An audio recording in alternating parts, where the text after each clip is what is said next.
Sometimes Apple is like a famous band milking its greatest hits and producing nothing new. Now, there is some good with sticking with your greatest hits and not reinventing the wheel all the time, but when it feels like a company is dragging its feet, it gets a little bit annoying. Now, Apple know that its ecosystem is the best one out there, and people aren't going to leave unless something equal or probably better comes along, so there is a little bit of dragging their feet. In this video, rather than going point by point, I thought we'd look at the good, the bad, and the ugly of WWDC.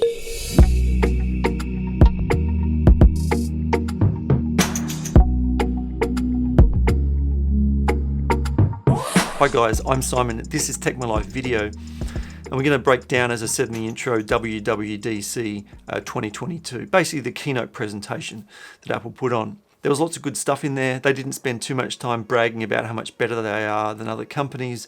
They spoke a little bit about how they're helping minorities in the developer community, but basically it was jam-packed with amazing transitions and lots of good information. But let's start with the ugly. This is stuff that Apple are dragging their feet on and just leaves you asking, what the f***? Still no custom home screen layouts.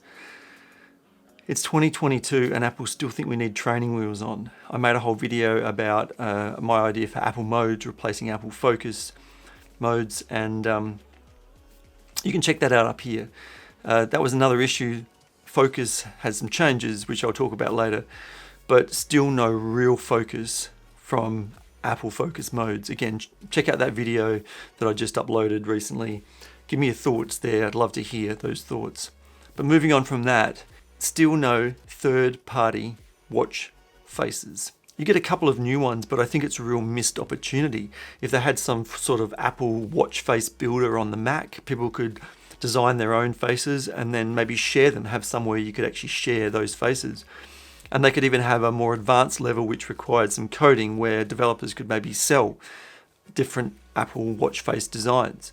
It's a problem with Apple's kind of walled garden, but again, it's just such a missed opportunity. Then let's move on to the 13-inch MacBook. Is it still Pro? I think if they want to kill the touch bar, just kill it off. I think they should have dropped the Pro name, call it MacBook without a touch bar, keep the M1 and drop the price. So then you have the MacBook Air with the M2, and then at the top of the line you have the Mac Pros. It makes a lot more sense. So that's it for ugly. Let's move on to the bad. This is where Apple are kind of dragging their feet or maybe putting profits first. So a good place to start is Apple Pay Later. I'm not a fan of Apple Pay Later. I know these services are popular, but they get people in a lot of financial trouble. Save the money, then buy the things you need, rather than buying everything you want. These schemes, these companies, they only make money when people don't make their payments. So I think it's a really bad look for Apple, and I don't know if it's a wise move for them to do this.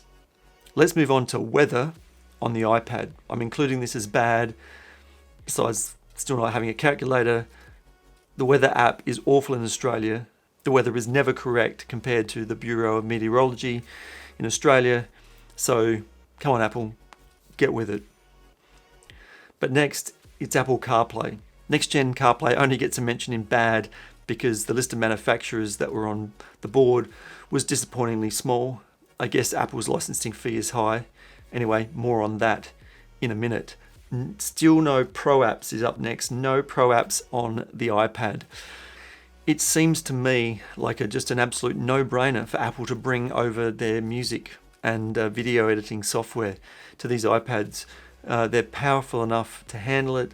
It seems odd that it's not there. I really don't know why they're dragging their feet on this one.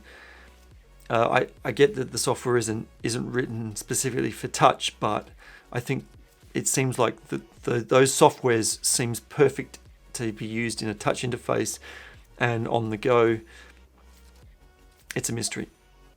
Next up is the lineup of laptops. Apple seem to like to mess this one up. You've got the 13-inch MacBook Pro, the old Air, the new Air, the 14-inch MacBook Pro, and the levels just aren't clear.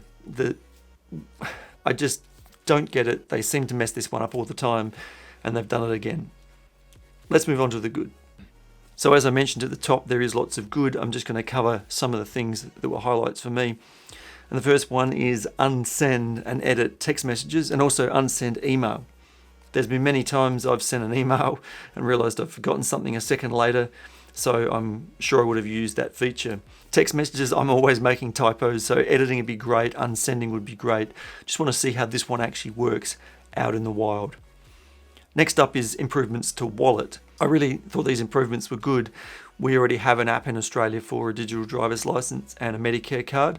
I'm not showing off by mentioning that. We have universal healthcare in Australia.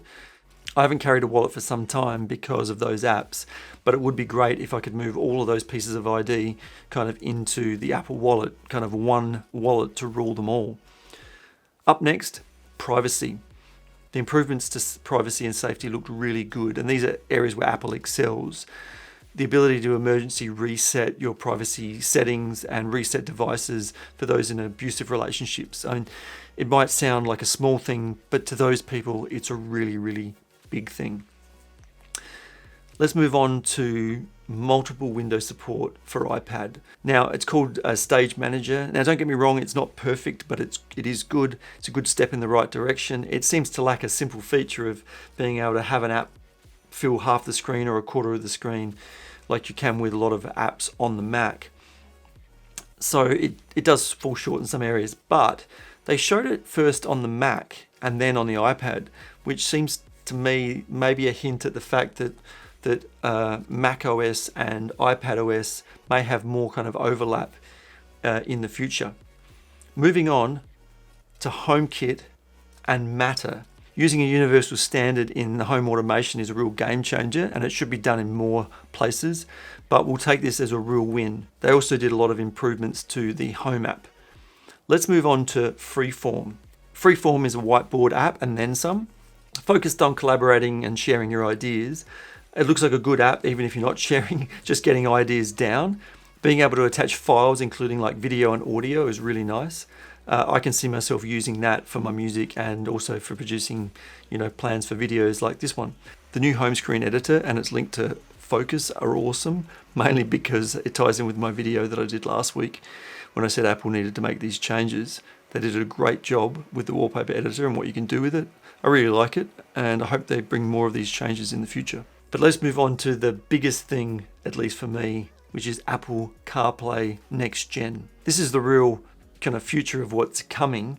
If you watch my last video, you'll know I'm an ideas man, and I thought that it would always be cool to have a car that ran Apple software. Thought it was a great idea. You park it in your garage and it syncs your music library to an internal hard drive. This is before streaming. I think it's a long way off before we see it in most cars, because not all cars have CarPlay yet. I'm looking at you, Tesla.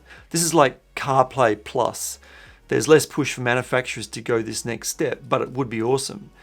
My only question is, if your phone crashes, do you?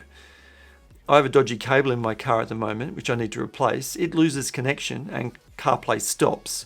What happens when this baby stops? How quickly does the inbuilt speedo and instrument kind of panel appear?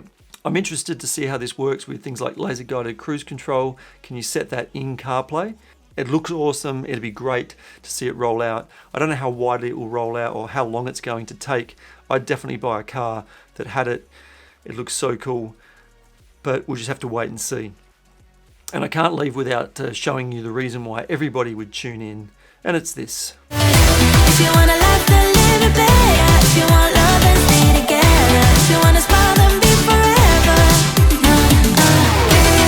Craig, you legend. I'm Simon. This has been Tech My Life Video, and we'll see you in the next one.